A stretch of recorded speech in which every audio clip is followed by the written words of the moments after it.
Hi welcome to our channel. ఈరోజు నేను చింతకాయ తొక్కు దంచుకొని పెట్టుకుంటున్నానండి. ఇది సంవత్సరం 2 సంవత్సరాలు నిల్వ ఉండిద్ది ఈ చింతకాయ తొక్కు అనేది. చూడండి, నేను చింతకాయలు తీసుకున్నాను. చింతకాయలు తీసుకొని శుభ్రంగా కడిగి ప్రతి ఒక్క చింతకాయని ఇలా క్లాత్తో తుడుచుకొని ఈనెలు తీసుకోవాలండి. బాగలేని చింతకాయలు ఏమైనా ఉంటే పక్కకు తీసి పెట్టుకోవాలి. ఏమైనా పాడైపోయిన చింతకాయలు ఏమైనా ఉంటే పక్కకు తీసుకొని ప్రతి ఒక్క చింతకాయకి ఈనెలు తీసుకొని పక్కన పెట్టుకోవాలి. చింతకాయలన్నిటికీ ఈనెలు తీసేసరికి చూడండి, ఈనెలు ఎన్ని వచ్చినాయి ఇలా వస్తాయి.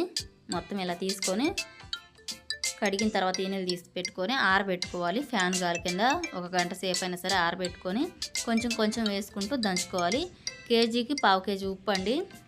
కేజీకి 1/2 కేజీ ఉప్పు, ఒక 2 స్పూన్లు 3 స్పూన్లు అన్నీ అంత పసుపు, 1 స్పూను మెంతులు కేజీకి, ఇవి వేసి దంచుకోవాలి. ఇలా గింజలు మెదిగే వరకు దంచుకొని ఒక డబ్బాలోకి పెట్టుకోవాలి. చూడండి, మొత్తం ఇలానే స్టెప్ కొంచెం కొంచెం వేసుకుంటూ దంచుకోవాలి. మొత్తం ఒకేసారి పట్టదు కాబట్టి రోట్లో నేను మొత్తం ఒక డబ్బాగా పెట్టుకున్నాను. దీన్ని మళ్ళీ ఒక 5 రోజుల తర్వాత తీసి మెత్తగా, వీలైనంత మెత్తగా దంచుకోవాలి. నేను మళ్ళీ 5 రోజుల తర్వాత దంచుతున్నాను. చూడండి,